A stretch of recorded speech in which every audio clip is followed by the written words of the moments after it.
టాలీవుడ్ అనే కాదు అక్కడ టాలీవుడ్ కనుక ఇది బయట పేపర్లోకి అన్నింటిలోకి వచ్చినాయి. బికాస్ సెలబ్రిటీస్ అనే సినిమా అనే పేరు మీద అక్కడ రాడిసన్ హోటల్లో it is a regular business going on. రెగ్యులర్గా రకరకాల పార్టీలు జరుగుతున్నాయి అక్కడ, రకరకాల మనుషులు పాల్గొంటున్నారు అక్కడ, రకరకాల business people, big business shots, real estate big shots, వాళ్ళ పిల్లలు అందరూ అక్కడ రెగ్యులర్గా జరుగుతుంది. రెగ్యులర్గా జరిగిన వాళ్ళ పేర్లు బయటకు వస్తే ఏమీ తెలియవు ఎవరికి. ఇవాళ సినిమా వాళ్ళు దొరికితే పబ్లిసిటీ ఎక్కువ ఫోకస్ అవుతుంది కదా తప్పితే రాడిసన్ హోటల్ ఈజ్ గట్టి ఇన్ఫ్లుయెన్స్ ఉన్న హోటల్. అక్కడ పొలిటికల్ బ్యాక్గ్రౌండ్ బాగా ఉంది, అక్కడ వాళ్ళకి చాలా పొలిటికల్ బ్యాక్గ్రౌండ్ ఉంది. గతంలో కూడా అందుకని వాళ్ళ మీద కేసు వచ్చినా వాళ్ళు ఇమీడియట్గా దాని మీద అసలు గతంలో వాళ్ళ దగ్గర లైసెన్స్ లేకుండా, బార్ లైసెన్స్ లేకుండానే నడుపుతూ ఉన్నారని కూడా వచ్చింది. మళ్ళీ ఎట్లా నడిపారు, వాళ్ళు ఎవరు ఇచ్చారు లైసెన్స్, ఎట్లా వచ్చింది వాళ్ళకి, ఇవన్నీ కూడా పొలిటికల్ ఇన్ఫ్లుయెన్స్ బాగా రాజకీయ నాయకులు వెనకాల ఉన్నారు రాడిసన్ హోటల్కి, పెద్ద ఎత్తున ఉన్నారు. సో దీనివల్ల వాళ్ళు చేస్తూ ఉన్నారు. వాళ్ళకి ఏముంది, దొరికితే ఏదో చిన్న ఇది చెప్తారు, ఎవరి మీద చేసేసి ఎస్కేప్ అయ్యి మళ్ళీ బెయిల్ పుచ్చుకున్నా, లేకపోతే మళ్ళీ ఇప్పుడు లైసెన్స్ పోయినసారి పట్టుకున్నప్పుడు వాళ్ళు అసలు పర్మిషన్ లేకుండానే 24 hours లైసెన్స్ బార్ నడుపుతున్నారు వాళ్ళకి లేకుండానే అని పేపర్లో అంతా చదివాం మనం. మళ్ళీ ఎట్లా నడుపుతున్నారు ఇప్పుడు, మళ్ళీ ఎవరు ఇచ్చారు, లైసెన్స్ ఇచ్చారా, అలాంటి దానికి అలాంటి ఎలా ఇచ్చారు. So all these things are questions. ఇప్పుడు క్రిష్ పార్టీకి వెళ్ళినప్పుడు ఏమంటారు, కేసులో మెన్షన్ చేయడంలో తప్పు లేదు. పార్టీకి నువ్వు తాగావా నువ్వు తాగలేదా అన్న తర్వాత విషయం.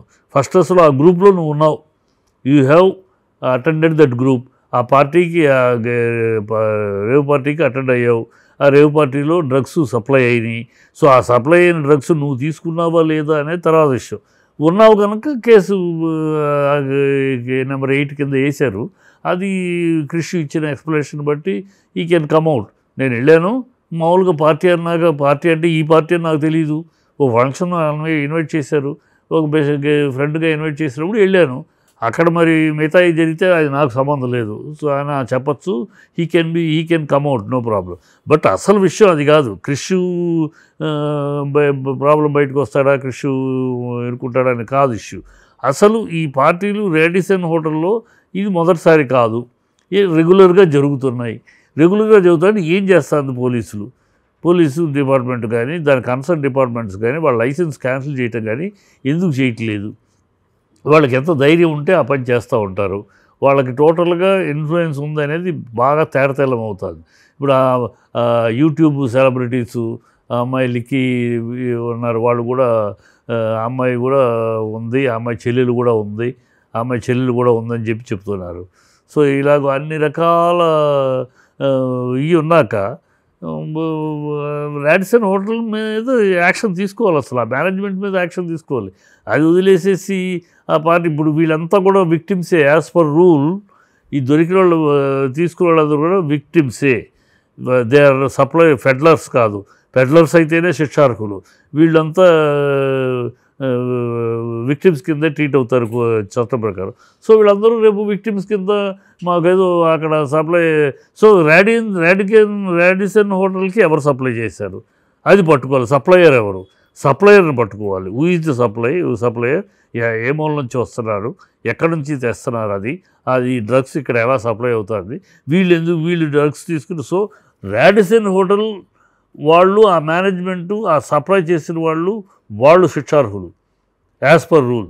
వీళ్ళు సేవించిన వాళ్ళు శిక్షార్హులు అవరు, వాళ్ళు విక్టిమ్స్ కిందే. వాళ్ళు కేవలం విక్టిమ్స్, బాధితుల కిందే రీహాబిలిటేషన్ పంపించాలి వాళ్ళని, అంతేగాని వాళ్ళు శిక్షించడానికి లేదు. చట్టం చెబుతుంది అదే. సో యాక్షన్ తీసుకోవాల్సిన వాళ్ళ మీద తీసుకోవాలి.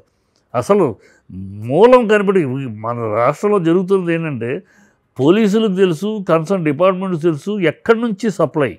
ఆ సప్లై చైన్ని ఆపకుండా, సప్లై చైన్ని ఆపే ధైర్యము దమ్ము లేదు. సప్లై చైన్ వెనకాల పెద్ద మాఫియా ఉంది, ఈ డ్రగ్ మాఫియా పెద్ద మాఫియా. ఈ పెద్ద మాఫియాని అడ్డుకునే శక్తి ధైర్యము లేదు. దాన్ని సప్లై చేసేవాడిని ఆపకుండా, పట్టుకోకుండా, వాడిని మీద సివియర్ యాక్షన్స్ తీసుకోకుండా సేవించారు, అక్కడ హోటల్లో పార్టీలు సప్లై అయింది, వీళ్ళ పిల్లల్ని సేవించారంటే ఓకే, అందుకని వీళ్ళు సేవించడం నేను సమర్థించడం కాదు. సేవించడం అనేది వీళ్ళని పట్టుకుంటూ ఎంత అవసరమో అంతకన్నా మించి ఈ సప్లయర్ చైన్ని పట్టుకోవాలి. అది తెలియదా వీళ్ళకి? ఈ అధికారులకు తెలియదా?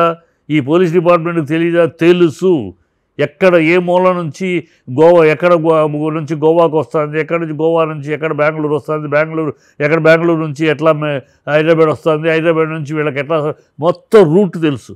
ఈ రూట్ను బ్రేక్ చేయకుండా ఎవడో ఐవాష్ కింద ఒక చిన్న ఆర్టిస్టులు ఇద్దరు పట్టుకుని సినిమా వాళ్ళు అని ఓ పబ్లిసిటీ చేసేసుకుని ఏదో వాళ్ళు డ్యూటీ చేసేసినట్టు వాళ్ళు పెద్ద పట్టేసుకున్నట్టు కార్యక్రమం ఎస్టాబ్లిష్ చేయడం తప్పితే ఎప్పటికప్పుడు నిజమైన దృఢమైన నిశ్చయమైన యాక్షన్ తీసుకోవట్లేదు. అది తీసుకుంటే తప్పితే ఈ రాడిసన్ ఇది రెండోసారి, మూడోసారి, నాలుగోసారి ఎంత ధైర్యం ఉంటే జరుగుతుంది అంటే పట్టుకుంటారు, ఒక ఐవాష్ కింద పట్టుకున్నారు అని ఒక ఇది, తర్వాత మామూలే వాడు ఇవ్వాల్సింది ఇచ్చేస్తాడు, మీరు పుచ్చుకోవాల్సింది పుచ్చేసుకుంటారు, మళ్ళీ మామూలు వాడు వాడు పర్మిషన్ లేకుండా లైసెన్స్ లేకుండా వాడు పెడతాడు, సప్లై చేస్తూ ఉంటాడు, వచ్చేవాళ్ళు దొరుకుతూ ఉంటారు. ఆల్ దిస్ నాన్సెన్స్ ట్రాష్ ఈ డిపార్ట్మెంట్ యొక్క ఫెయిల్యూర్ ఇది.